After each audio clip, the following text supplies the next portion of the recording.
I'm Christina Rhea, and welcome to Breaking Out of Breaking In, a practical filmmaking podcast about taking your creative career into your own hands and making great work that gets seen without playing the Hollywood game. Or at least while changing the rules. Hi, I'm Brie Castellini, your other co-host, and today we're breaking down podcasting.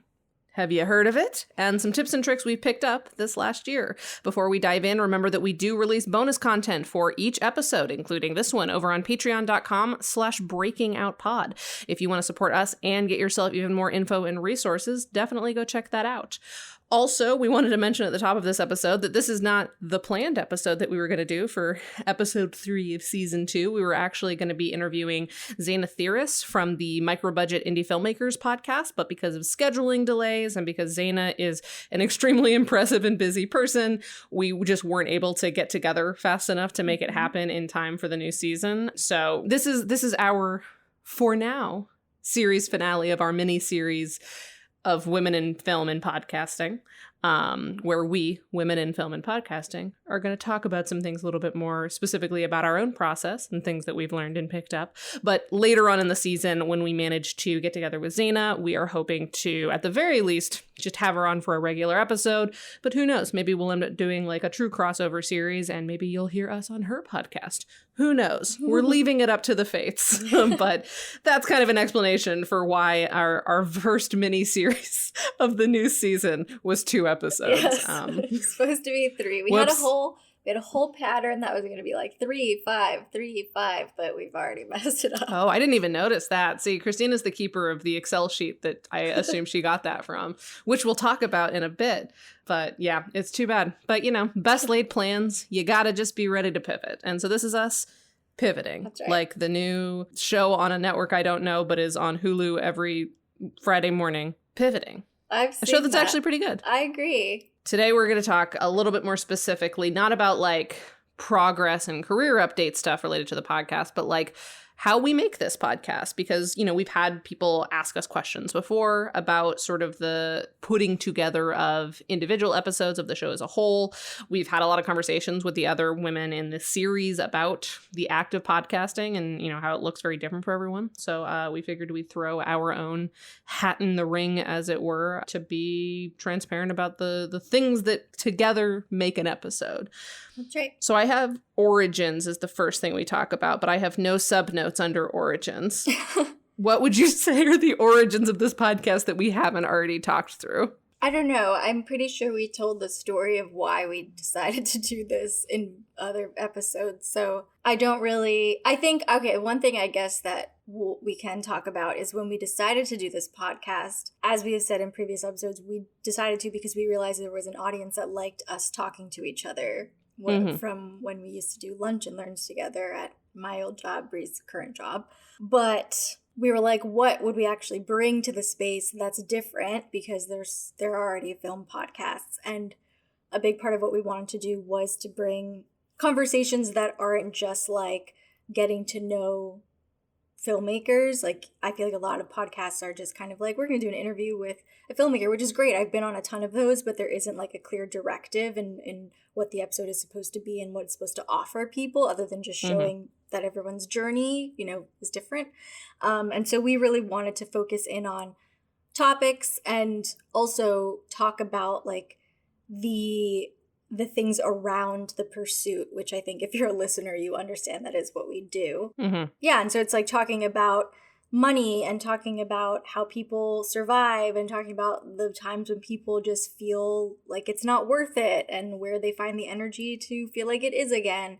And so I hope that we've accomplished that. But that's kind of the origin of this podcast, was that we felt like those conversations weren't really being had anywhere. Yeah, and definitely not in the specificity that we try to get to. I will say the other probably origin, certainly for me at least, was my old podcast for Stareable, Forget the Box, which is where Christina and I didn't meet first, but like got to know each other because I interviewed her twice on that. And that show had a similar like ethos. My goal at least was to not just bring people on to talk about their work, but to get specific about different elements of filmmaking. So like I designed it as, that show at least, as like a very clear arc where like episode 1 was brainstorming and development, episode 2 was pre-production, you know, like that kind of thing. Mhm. And so like I had a very clear idea. By the end of that show, it became more about like, let's get a big name for the podcast so more people listen to it, the episodes that are, you know, actually more comprehensive.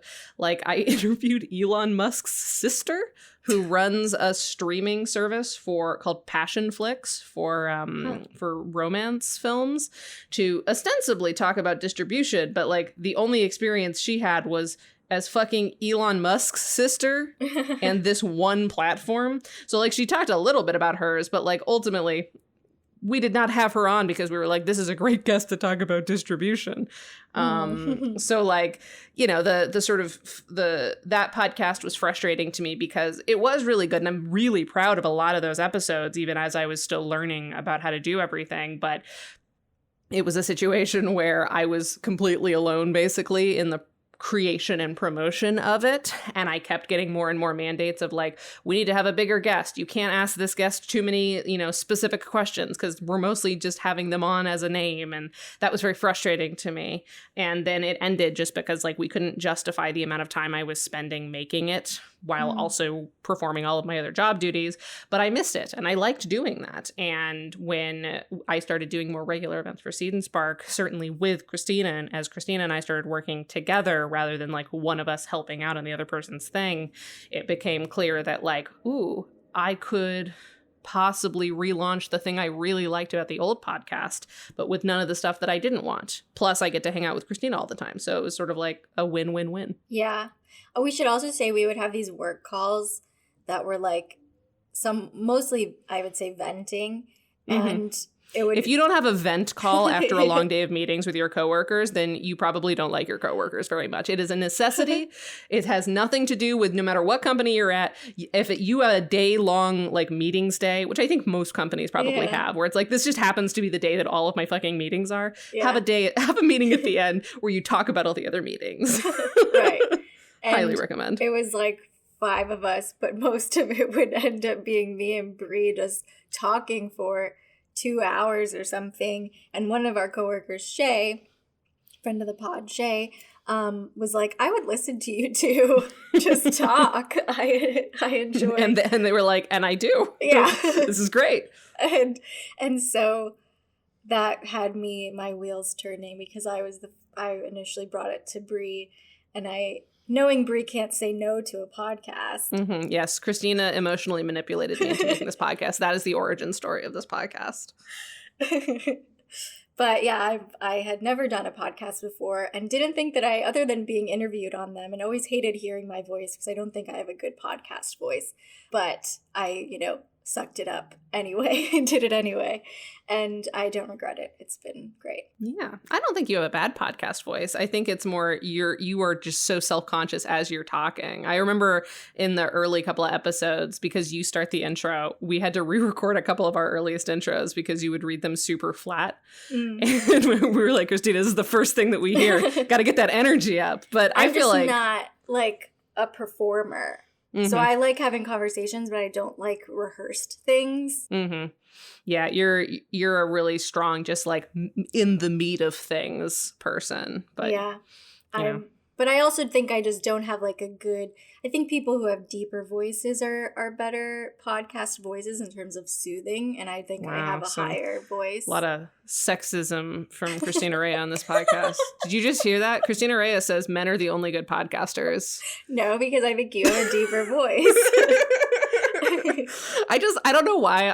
It's a Friday afternoon. I'm in the mood to start drama. I'm sorry, everyone. You have like a bassier voice. And I do. And that is better for podcasting, I think. I mean, I also had 6 years of competitive speech and debate, and I've acted, and, this is I have more practice, and I had like 8 podcasts before this. I had Forget the Box for Starable. I had Bree and Chris Are Depressed for Sam and Pat Are Depressed. I had Burn Noticed, which is still going on. Is that it? I had a short-lived, unreleased D&D podcast with some people. I was a cast member on somebody's D&D podcast, but we only recorded like 4 episodes, and none of them had actually like been finished in the editing before the group fell apart. but I did have that. That was a thing I did. So yeah, so I think definitely in the origins, it was Christina's idea, and Christina was like probably the most influential in like the formatting and sort of like high level framework of what the podcast was. Although mostly I just like agreed with her and I was like, this is great. I don't have to think of anything. And then what I was bringing to the table early on was my deep bassy voice and my knowledge of like the little stupid things like, you know, hosting platform and pricings. You know, I had some podcast editing experience, so I could bring a little bit to that, and just sort of like the logistical early how to get things started things that tend to be complicated because, you know, there's just a lot of little weird behind the scenes things. It's not as simple as like upload a video to YouTube. A lot of podcasting isn't quite as user friendly. So we'll talk about some of the like specific tools that we use at the end of this episode. We've talked about them a little bit in our Breaking Even pledge drive, where we were trying to help pay for some of those tools, but we'll get into, I guess, a little bit more specific later on. But let's talk process. So we mentioned the Excel spreadsheet earlier. Christina, do you want to explain how we organize our season and, you know, put our schedule together? Yeah, so we typically will just talk about what topics are on our minds, what we want to cover. I mean, the first season we had so many things that were like basics outside of craft. Like we did a few craft episodes, but it was a lot of like, what are the things that we think kind of differentiate us from the average filmmaker who can just talk about craft? What makes us special? What makes us qualified to have a podcast that is offering advice to people? And what are topics that people have asked us a lot of questions about at our other places that maybe weren't as relevant to them? Like, because there's a lot of stuff that it wasn't that we couldn't talk about them at Seed and Spark, but like Seed and Spark has a very specific directive. You know, they're a crowdfunding company. For a while, they were a distribution company, but they aren't anymore.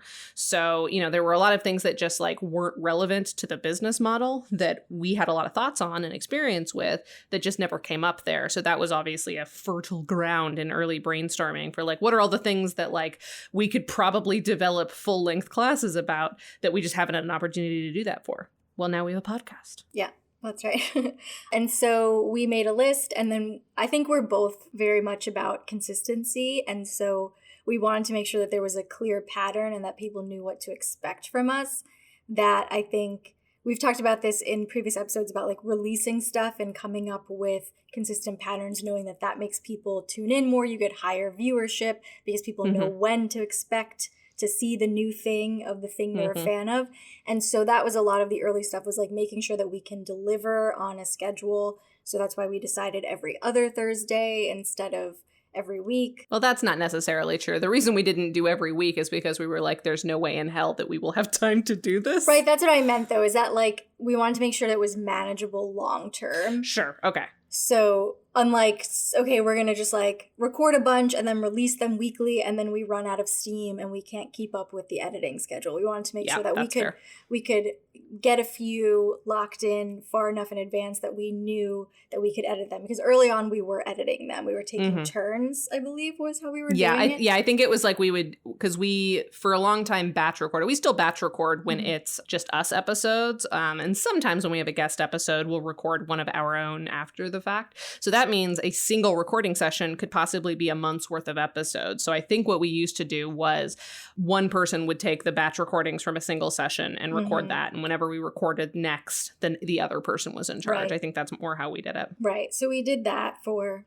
I don't know, the first like 4 or 5 months, maybe 6 months. But then we've gotten Ezra and life has been easier. It's been a lot easier. Life has been truly night and day better. Yes.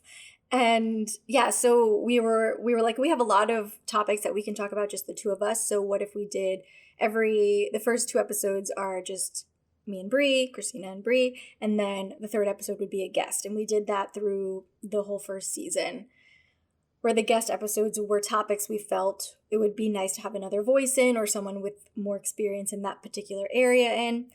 And then when we got to season 2, thinking of episodes, we had sort of not run out, but we were starting to run out of topics that just the two of us could talk about from any level of like true insight. Authority. Yeah. Like we have opinions, but we don't have as much experience in that particular area to really be offering advice. We don't want to be like those people on screenwriting Twitter, you know? And so we decided for this season, which we said in our intro or trailer for this season, that we would transition to this sort of mini series approach where we would do, and apparently Brie didn't realize the pattern that I was planning. I did not notice that at all.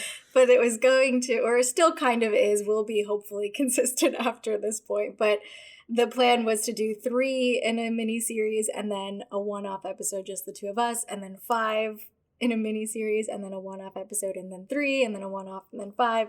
And did that just accidentally happen, or did you do that on purpose? Because I knew we were doing like an episode of just us in between each mini series, but I did not really look ahead to like the numbers. It was a mix. Like I started to see a pattern emerging when I grouped them into mini series. I was like, oh, this one has 3, this one has 3, but this one has 4. Can I add another? Because this one has 5. So then I was like, oh, there's a pattern where there's 3 3s and 2 5s. And it just kind of, so it happened because I saw it happening, I guess. Got it. Yeah, I did not notice that at all, but cool. I get very anal about like certain things about symmetry and patterns. This is why you need a co-host. Like truly the thing that was hardest about Forget the Box, other than like all the hard things about just everything at that job, was that it was just me.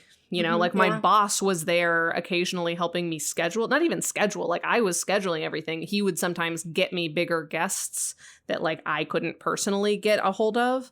But like, and you know, and he was the one like, why don't we have more views? Why don't we have more listens? I'm like, I don't know, Ajay. I don't know what to tell you. He was almost my co-host. And Christina, who was our test guest, knows why that would have been a terrible idea. I didn't even edit it. I was like, Ajay, we can't do this. And he was like, I agree. But it was hard because, yeah, it was just me. I had no one else to rely on. I had no one else to like bounce ideas off of, really. Not who like knew the subject matter and cared about it as much as I did. Like, you know, Ajay wanted to support this and he agreed it was a cool show, but like he's not a filmmaker. He was my boss, and his ultimate goal was like, let's build our, you know, user base through getting people to listen to the podcast. And, you know, that's a very different kind of goal, not really a partnership. You know, he's my boss. I am an employee of his. I was doing a marketing tool rather than a piece of education that I like genuinely believed in. So It has been super nice to have a partner in all of this, like Christina, who is as anal as I am, but in like her own unique ways. Yeah, I think that's what makes us good together, is that we're each really nitpicky about different things. And so certain things I'm like, whatever about, you'll get really into the details on, like, no, it needs to be this way. And I'm like, go for it. And then other things like weird patterns, I'm really into, and you're like, I didn't even notice.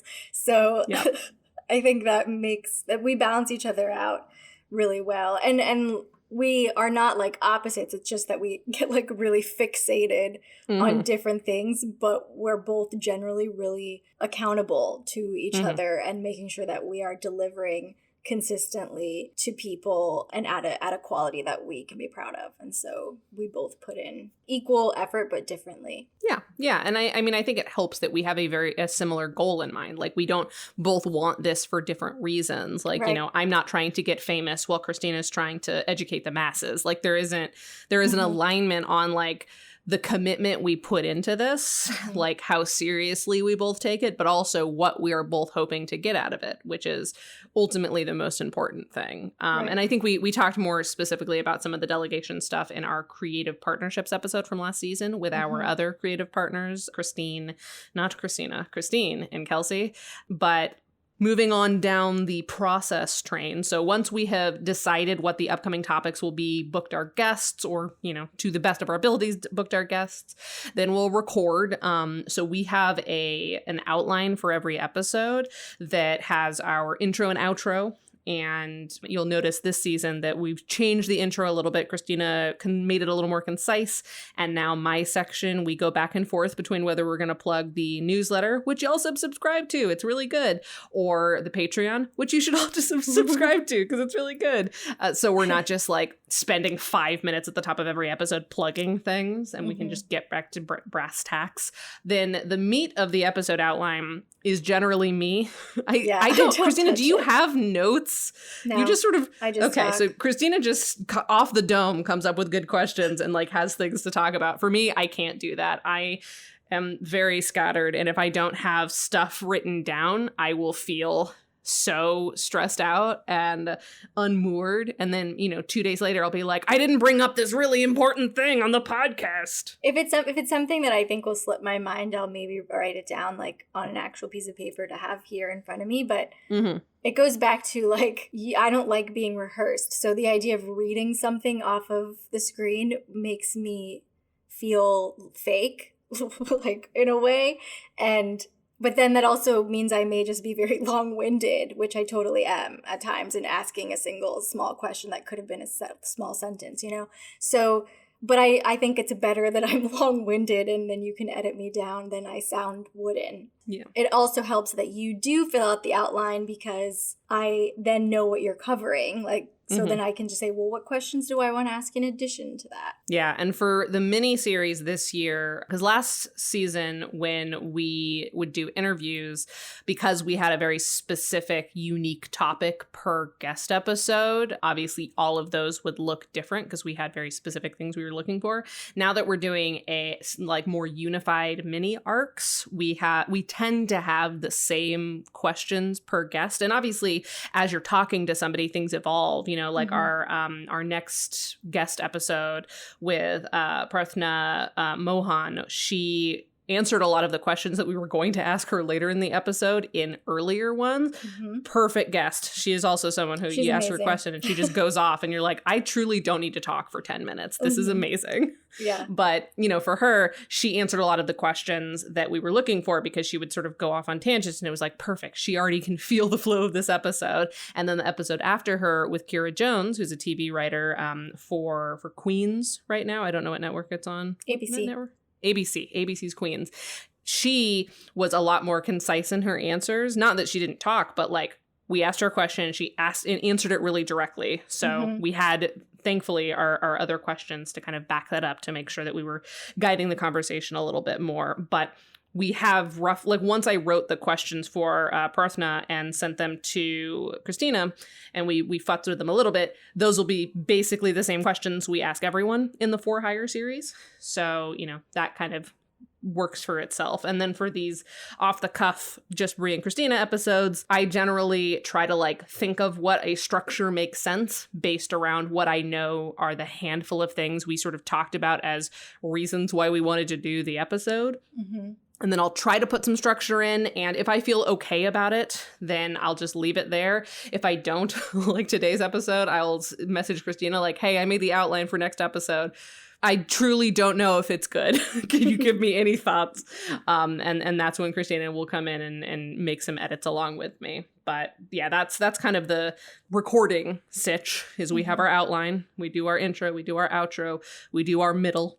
Then we send it to Ezra, our lovely editor, as you all know. And we do still try to do 2 at a time if we can. With this season, it's harder because we're having more guests back to back. Yep. Yeah, that's tough to schedule back to back. It's also tough to have clear in and out times. It's also, this is, we're recording this in January. I think you're going to hear it not long from now, but that's important because I'm still recording my Burn Notice podcast through early April. And that's a weekly podcast, which is a nightmare. I will never do that again if I don't get paid to do it. And that means that every single Sunday for 4 hours, I'm out of commission recording Burn Noticed. And not to mention the amount of time I have to spend prepping for those episodes. So I have a full other podcast I'm doing on top of all of this, which means that my weekend availability is a lot rougher, which is a prime time for, people to be available. So once we get past April, hopefully our weeks look a little bit different. This week, by Sunday, we're recording this on a Friday, I will have recorded 8 podcasts in a single week. Wow. So, yeah, not recommend. But that means that for Booby, certainly, we won't need to record many new episodes for a handful of months. Yeah, I mean, we typically will try to be a month ahead in general, but we're trying to be extra months ahead right now because my move is still in the air. And yeah, Christina's mid-move. Scheduling with people is so tough that, like, you know, in the case of today, we were hopefully going to be talking to Zaina. We had tried to schedule with her all the way back in like November, and she was really busy through the new year. And then when I got back in touch, she's like, I'm so sorry. I got busy with a whole new batch of things. Like, I promise this is going to happen, but we got to push it off again. And so with that, the earlier we can schedule guests before they get busy, the better. Yeah. So that's another reason why this year we're probably going to be doing a lot more like sprints of episodes and then long gaps of just sort of maintenance and whatnot. That's right. So when we send an episode to Ezra, we upload all of our audio files to Google Drive, and we have a shared Google Drive, and we label the episodes so he knows what's coming up next. And then we also, especially for episodes that are a little bit longer, which all of our episodes tend to be because what can we say? We like talking to each other. We try to add like at least a paragraph or two of like episode notes so that Ezra has an idea of what to expect. So like this time, I don't know if he'll cut this out. Maybe he thinks it's interesting that we're recommending TV shows. But at the very top of this episode, Christina and I got slightly distracted talking about TV shows that we're watching right now. Yeah. And we're going to make a note of that to Ezra. Like, hey, from here to here, we spend a lot of time. And we'll leave it to Ezra's discretion if he thinks it's worth leaving in. But that'll happen sometimes where, like, you know, Christina and I will need to take a pause to confirm if we have any more questions before moving on to the next segment of something. And so we'll let him know, like, hey, around 59 minutes in, we confer on something, you can go ahead and skip that. Or there was a section that we talked about this thing that we don't really think is relevant, so you can probably cut that out. Like, we try to give him some sort of editorial guidance so that he's not going in completely blind, especially if we already know, like, this is going to get cut out. We should just let him know ahead of time. And then Ezra tends to turn in his first pass of the episode about a week before it comes out. We listen to it. We give him notes. If there are big notes, like, you know, major sections that need re-editing, we'll send it back to him. If it's a small enough series of notes, sometimes Christina will do the final pass. And then once the final pass is completed, whoever is completing it, I will get the exported final version. I will queue it up and schedule it to go out. And then Christina and I will go our separate ways in promotion. Christina takes Instagram, which y'all know. I take Twitter. And we start all over again. That's right. That's pretty much the process of making an episode. We come up with an idea and put it in a spreadsheet that Bree knows about, but apparently doesn't pay that close of attention to. No, I mean, you color coded it. That's true. It's just, I think I made it and you maintain it. That's right, yeah. The other things we have in this spreadsheet, I guess, is worth mentioning is, so yeah, we have a color coding system for episodes that are just plans, episodes that are confirmed. So that's like, we agree this is the episode coming up. Like, we know this is coming up. Or if it's a guest, we have confirmed a like recording date with this guest. It is happening. Then we have a color for recorded. So like, this episode has been recorded. We have the files. We have a color for it's done, but it's not live. And then we have a final color for it's up, it's live, it's on the internet. We're done. So that way we can kind of keep track of like, how far ahead are we? You know, how many things do we have coming up? And Ezra has access, so he can see all of that. Yeah, so he can kind of see like how much we have already done, you know, if we're behind, things like that. We'll also sometimes put in, there's a column for the bonus content because obviously we make bonus content for every episode. And in order to like plan what kind of bonus content we want to pair with each episode, that sometimes also gets brainstormed in this doc. Not always, that I use that less than I used to, but it's a good way of like, once we're coming up with an idea, sometimes like one of us will have a really good bonus content idea. Like, we will make the episode with the intention of making particular Patreon content. So we'll just write that down right away so that we don't have to be like, what were we going to do for this episode? That doesn't change the fact that oftentimes I'll write something and then I'll have to tag Christina in the spreadsheet like, what did I mean by this? Do you remember what the fuck I'm talking about? And she's like, no. Chaos is part of the process. That's right. Okay, so we've talked about origins, we've talked about process.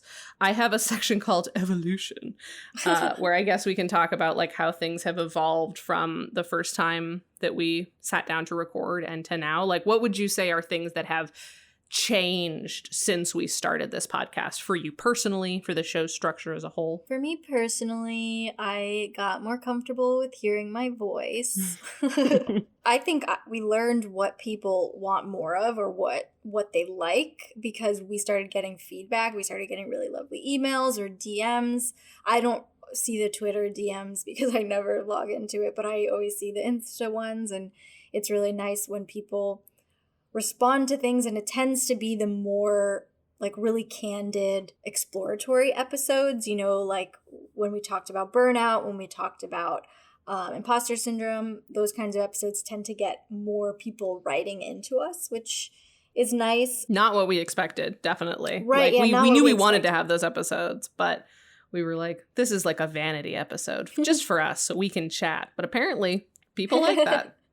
Yeah, which is cool. But the ones that are most listened to, I think, tend to be the more like industry advice oriented ones from just looking at stats. And so we try to have a balance. Like that at least helps us figure out, okay, like we don't want to completely not talk about these more exploratory topics that don't have practical takeaways, because we know people like that. They really like it, connects with them because we're getting messages. But the things that most people are listening to are these more practical things. So we try to find that balance, and that helps us put together season 2, really, is like where that came from.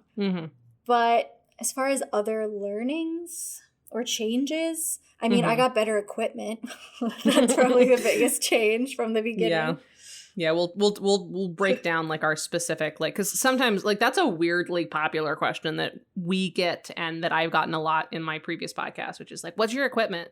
Everyone's obsessed with gear. It's fine. It doesn't matter, guys, but we will tell you. But if you're curious, our top 5 episodes, not including our introductory episode, are in order our film school episode, which was our official episode 1. And like, as anyone who's made a web series can tell you, episode 1 always gets more views just because that's most people's entry point, and you'll get more people who are willing to try you right away than people who will stick with you. So number 1 most listened to episode is still our film school episode, although that's also a very practical episode. Maybe it is, you know, on its own merits, very popular. Definitely a question that comes up a lot. Then weirdly, our second most popular episode is our first year like finale, our season 1 reflection episode, where we talk about how many episodes we did and, you know, career updates and things like that. It's primarily just like the most vanity episodes. Yeah, it's very navel gazy, like, look at how far we've come. Yes. But apparently people are curious. I think I attribute it possibly to like just nosiness. Like, I know for me, even if it's a thing that I don't, like if it's a podcast that I don't really listen to, or a YouTube channel that I don't really watch, but I'm like vaguely aware of, and I see there's like an update to something, even if it's an update to something that I don't care about, like a story that I wasn't aware of, or like some interpersonal drama or whatever, I'm kind of nosy and I will like listen just to stay up to date. So maybe that's it. Maybe we have people who kind of lurk on our pages, maybe our personal pages, and are like, I don't really listen to their podcast, but I'm curious. Has Brie or Christina had a significant career update that I should know about? So yeah, that could be it. I think also, speaking for myself, I've been posting way less on social media lately, so people don't really know what the hell's going on in my life, so it could be that. That's true. So that's our interpretation of that one. And then number 3, unsurprisingly, is moving to LA and staffing in TV with guest Kim Garland. Yeah. Not only is Kim, a respected member of the screenwriting community, but also a lot of people have questions about if they should move to LA and how. And a lot of our audience, I would venture a guess, would love to write for television. So popular industry topic. And then number 4 is distributing shorts and series. A pretty classic, very, you know, concrete educational one. Yeah. That was why we did that episode. We know people have questions about distribution. And then something that I found interesting is that our 5th most popular on this list is our episode 3, Representation Matters, 4. with episode 4. Was it 4? Oh no, you're right. Yes, episode 4, Representation Matters, with Danny Thomas, where we talked about media representation. I wonder, and I think we knew that this was a popular episode before.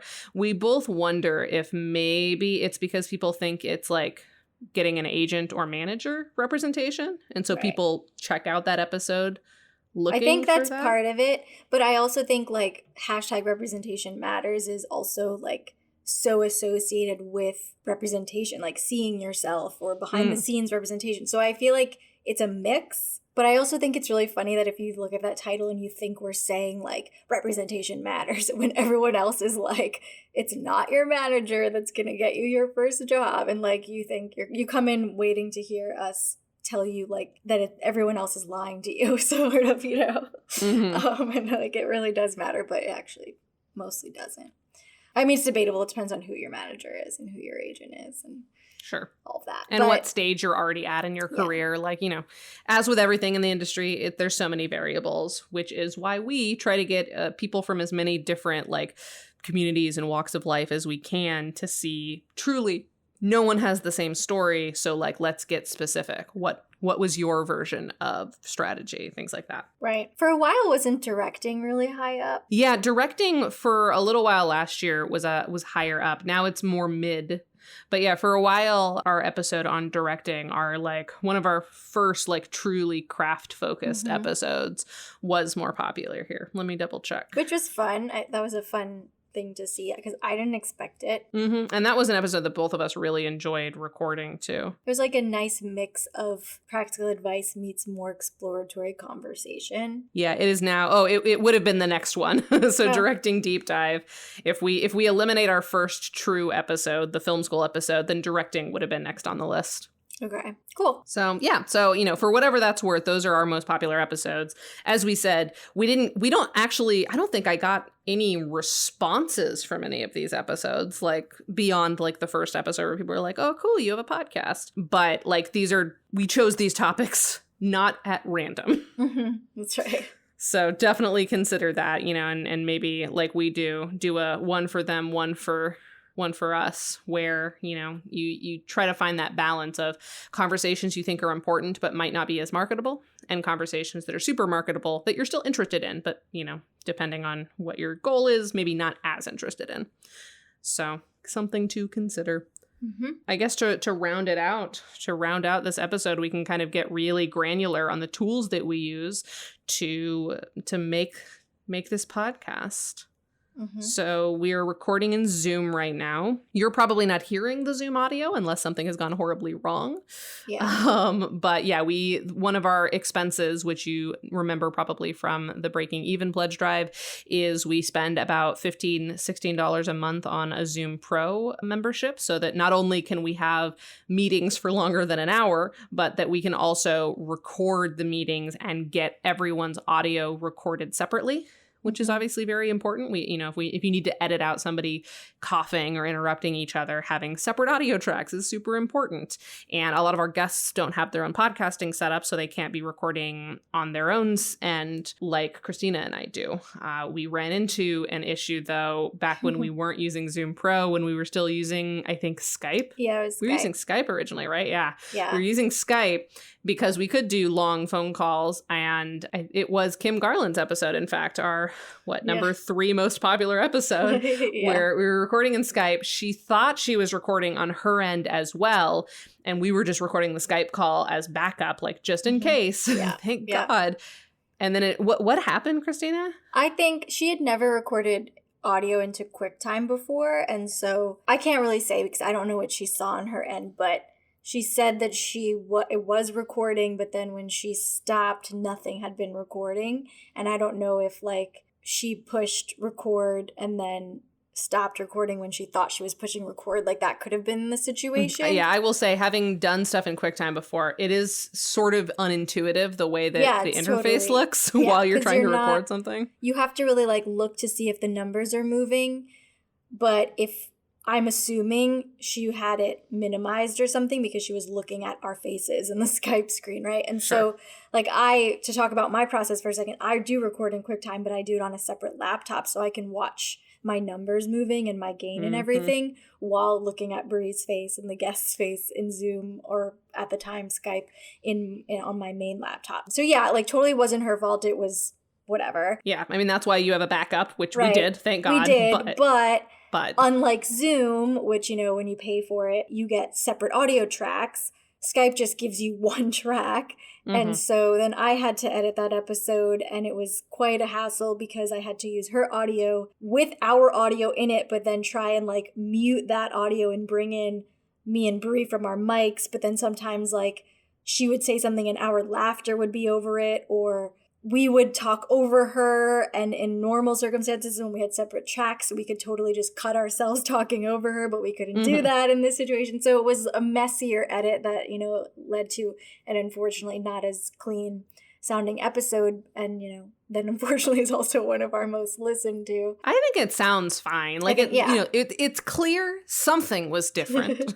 Yeah. But yeah, it's not unlistenable. Right. And also, it's not unlike most other podcasts I've listened to, because certainly during the pandemic when everyone is remote. Exactly, when everyone's remote. So most people are just talking into like iPhone headphones. They don't have a professional mic. We're not in a position to be sending people a professional mic when they're going to be a guest, you know. And so with our podcast series, we are, you know, Women in Podcasting series, we had some more people that actually had professional mics, but most of the time that's not the case. And I will say one thing that I think we do better is that we edit the episodes. I think the average podcast would just have released that as is. They would have just like released the Skype audio as is. Yeah, they wouldn't have taken our separate like nice microphone recordings. They would just like say, oh, well, I guess this is the audio for everyone. Yeah.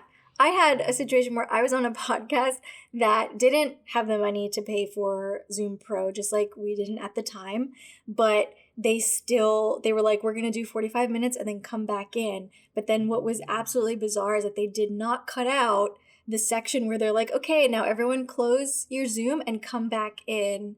And like, their whole re-intro, all of that was in the episode. And I'm like, it's audio. Like, there's no like jump cut that you need to worry about here. You just cut out that section. That's absolutely wild. Yeah, Christina and I have become so petty where anytime we listen to other podcasts now, we are like constantly messaging each other like, oh my God, I'm listening to a podcast and there are so many bizarre pauses and ums. Like, how do these people have so many more listens than us? Like, they are not editing their podcast. What's up, you guys? And it's like, obviously, we have like the privilege now of having an editor who we pay, who is amazing to do this for us. But we were doing it ourselves before. And like, there was never an option in our minds for not editing the podcast. Can you imagine?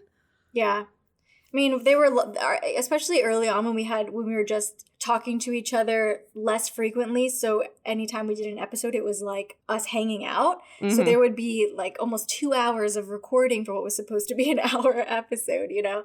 And yeah, one story about a podcast that I did that still bothers me. I was doing an interview with Kelsey Rauber, who's my producing partner, and she's been on the pod.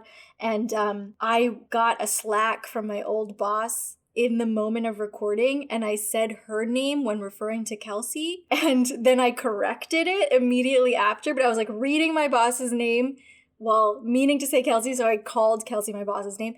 And then I was like, oh, you could cut that out. And then they fucking left it in, the whole fucking thing, me calling her my boss's name and then me being like, oh, I mean, Kelsey, and you can cut that out. Like, I don't understand. Why do you release a podcast if you're not gonna do any kind quality of control? Yeah, I genuinely don't understand, because it's a lot of like obviously we listen to a lot of filmmaking podcasts, partially for just like competitive research and partially because we're filmmakers. We want to hear what people have to say. And it's so wild to me that people who, you know, will spend 3 years in post-production for a short film will do absolutely nothing to edit and refine an hour-long podcast episode. Like, you know, I bitch about editing podcasts all the time because I edit podcasts for my other podcasts, but like, it's not nearly as hard as editing film.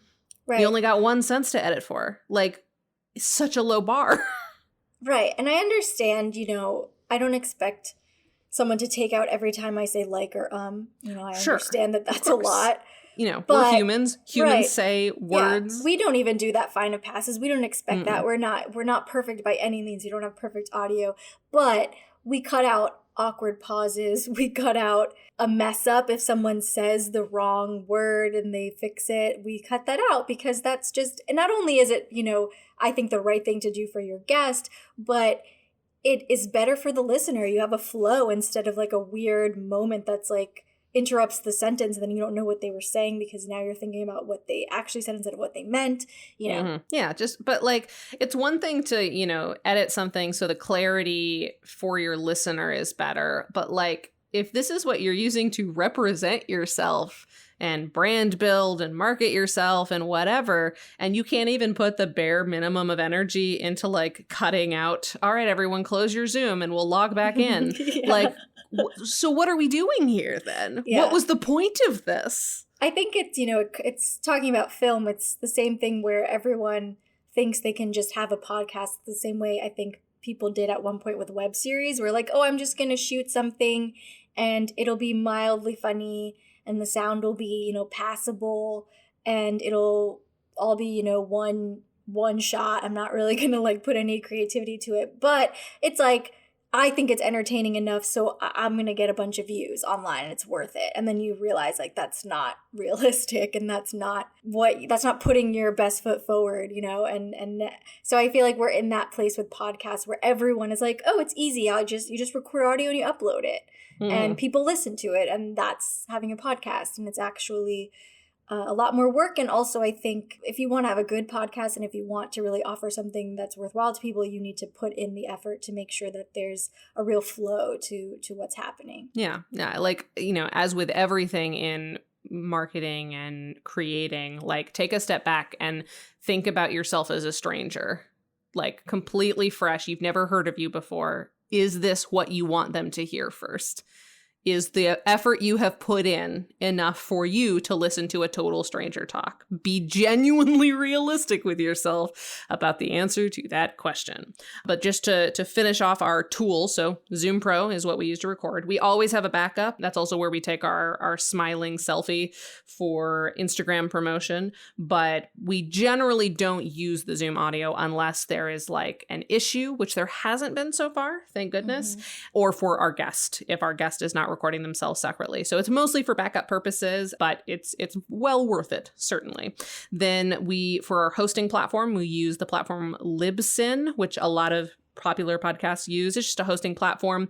I did a lot of competitive research back at Starable to decide like what hosting platform to go with. And I ultimately chose Libsyn because it's had a lot of popular podcasts that I listened to who used it. So that was a pretty big tick in the right direction. Like, clearly they're doing something right, that these big, powerful podcasters like the McElroys use them and mention it out loud. So it's not like they're embarrassed of their hosting platform. A friend of mine with a podcast was already using Libsyn, so I knew I could just ask him for help if I was confused. And all things considered, I don't know if they're necessarily the cheapest option, but like there wasn't a statistically significant difference in cost that like would have swayed me in another direction. I find Libsyn to be very reasonable. I think we pay $20 a month because we only upload 2 episodes a month, and that works perfectly fine. Months that we don't upload episodes or won't, it'll only cost us $5 a month if we don't need any statistics. And they make it really easy to change our billing for that month. Like if we need a little bit of extra upload space, because podcast hosting charges you by the amount that you upload per month. Like you can only upload per month so much. But once it's up in your feed, then you just need to pay a little bit for them to continue hosting it. So all things considered, I like Libsyn. Thumbs up to Libsyn. We also have Canva Pro, which you know about because we use it for all of our promotional imagery. We use it for all of our Patreon infographics. We have used it for building stuff for the Breaking Even Drive, like our directing workshop. I use it for just a lot of other things. So it was useful for me to have Canva Pro anyways, but that's our primary visual creator for all things promotion when it comes to Boobie. And then what is your mic setup? You mentioned that you use a second laptop and QuickTime, but yeah, what's your gear? It's a Blue. I'm trying to remember what this brand is. While you're looking that up, I will tell mine. So I actually am still using my setup from Forget the Box because my boss bought a bunch of nice podcasting equipment for us to do a company podcast with. And when I left Starable, we hadn't been doing the podcast for quite a while. And like, it was just at my house and we never really talked about it, but he didn't need this expensive podcast mic anymore. It was already, you know, expensed as a business expense. So I record using a directional Audio Technica mic. I'm sure if you look it up, you can find what that looks like. But yeah, it's a directional mic and it's connected to a Zoom H6 handy recorder mixer with an XLR cable. So, you know, my setup looks a little bit more like, you know, you would see on a film set maybe. You know, with the XLR mic and a mixer separately. I could technically connect more XLR cable mics to the same mixer and get separate audio tracks into a single area, which was nice back when I was doing Forget the Box and I was in person for things. But, you know, now that it's just me, might be a little bit extra. But yeah, I like it. Easy to use, but probably expensive. And thankfully, I didn't pay for it. So get your company to start a podcast and then have them abandon it at some point and forget that they gave you all the equipment. I don't think he forgot, but like what would have been the point of him keeping it, I think is ultimately what it came down to. Yeah. Mine is a Yeti. That's like, I knew that and I just could not remember the name. It's a Yeti and it's the blue, that's the model, that's like the Below Pro version. And it's on this arm that screws into my desk, so it's nice. It hangs above me instead of on the table, which is good for all the ways I talk with my hands. That was a problem early on. I had a mic that was very, you know, it was cheap. I bought it for the pandemic to do video calls, and it was like less than $50. And it wasn't a great mic for podcasting, and it would sit on the desk, and then my elbows would be on the desk too, and then there would just be a whole bunch of talking. My cats walking back and forth. So this was absolutely necessary that I get one that would hang and not shake with all of my movement and my cat's movement and all that. Sure. And it's a USB connection into my laptop, so it's very basic and easy, and was more expensive because of the arm. Like the whole setup with this arm made it more expensive, but I think it was $300 in total. Yeah, I have a mic stand as well, and I keep mine on my desk because I talk with my hands, but I don't lean. I'm like very conscious because I'm watching my gain through my mixer of like distance from mic and stuff. So I don't know. I guess Ezra can tell us. Maybe he can edit himself in at this point and be like, Bree's audio is actually terrible. Honestly, my audio is probably terrible to edit. I know this from editing my own audio because sometimes while I will mute myself on the Zoom recording, I have to like clear my throat or something while Christina's talking. I tend to clear my throat a lot and it's very annoying. I think my audio is worse because I am just very bad about being aware of how far close I am to the mic at any given moment. And I'm also a lower speaker in general, but then when I get really like heated about something, I get loud. So poor Ezra has to deal with that from me, which yeah. Ezra, we're sorry. We're so sorry that we're like this. And I think that's it. I don't think that there's really anything else to say. Yeah, I mean, those are our tools. We have our separate mic setups. We've recorded every episode of this podcast remotely because we started this podcast during a pandemic.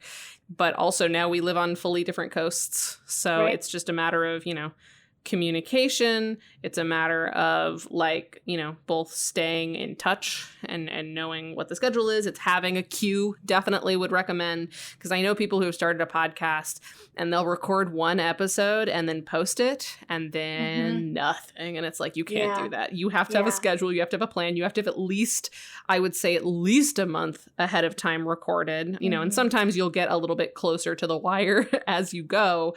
But like, as long as you have a plan, hopefully you should be fine. And like, editing a podcast is annoying, and you know, I don't know Ezra's specific process, but mine tends to take, but for an episode that was about an hour and a half of recording time, it would take me between 3 and 5 hours to edit, depending on if there was an additional person on the podcast than expected, depending on like the, you know, if did I have a 2-year-long cough at the time, and did I have to cut that out of everything, because that was a thing that I was dealing with for quite a while. And then just like complexity of the episode. So yeah, it will either be double the amount of time it took to record the podcast to edit it, or a little bit more if it's more complicated. But at best, it will take twice as long to edit an episode as it does to record it. So that's also something to factor into your process. Also, maybe your process, because I think, Brie, you just like would dive right into the edit and just start editing. I would always listen to it just like as a clean conversation and make notes throughout of like, that was dead air, or that was just a tangent that's not necessary. And then I would go through and do it, like listen again and cut as I'm going. And you would also do that process over this, like the course of a couple of days, right? Yeah, I would. Yeah. You would like come back to it. Yeah, I can't do that. I'm like, I start it and I finish it. And yeah, I'm sure my edits would probably be better if I listened to it once and then went back. But like, it's the thing where I'm listening to it, and if I hear something should be cut, well, that's what I'm doing right now. I may as well cut it now, and then I don't have to go back. Sure. To each their own. Everyone has their own process. But in either case, it will take you a while. So like, just because it takes you an hour to record a podcast doesn't mean that it's only going to take maybe another hour to, zhuzh it up a little and get it out there. Like the actual life cycle of a podcast episode from idea prep to release is probably like 10 hours at least. If you include recording, prep, editing, notes on the edit from whoever is editing, making promotional images, queuing it up on the podcast hoster, like scheduling promotion, posting promotion. Like, there's a lot of things that go into an individual episode of any podcast, certainly if you're trying to do it right. So make sure that if any of you are thinking of launching a podcast, you are taking it seriously and considering the commitment that is, especially on a regular basis. And make sure, like Christina said at the very beginning of this, that like you're keeping an eye on, is this a sustainable practice for you? Is this something that you can do for more than a month? Because if not, then maybe reconsider why you're doing this and what you're getting out of it. It might be the case that instead of doing a year-round podcast, you do shorter seasons where you're like, I have 30 episodes that I'm going to do. I'm going to record most of them, and I will not release until I have most of those already recorded. If you want to do a more regular, more timely podcast, more reactional podcast to like current events and stuff like that, you really need to get your systems down ahead of time, or you're going to burn out really, really quick. So those would be my final words of wisdom. Yeah. I hope this has been helpful if you're thinking of podcasting, or if you're just curious about what goes into making ours. Thanks so much to Kelsey Rauber for our theme music, Kaylee Brown for our podcast art, Ezra Lee for editing this episode, and to all of you for listening. Links to learn more about them are in our episode description. And thank you to our Booby VIPs, who are our $10 supporters on Patreon, including Kim Garland, Amanda Blunt, Anthony Epp, Kelsey Rauber, Norman Steinberg, Jerry Maravilla, and Brandy Nicole Payne. If you want your name on that list and or to have access to our bonus resources related to each and every episode, you can subscribe for as little as $3 to our Patreon at patreon.com/breakingoutpod. Or join our free newsletter where we share a new creative prompt each month. Next episode, we'll be breaking down and unpacking professional jealousy. Be sure to tune in.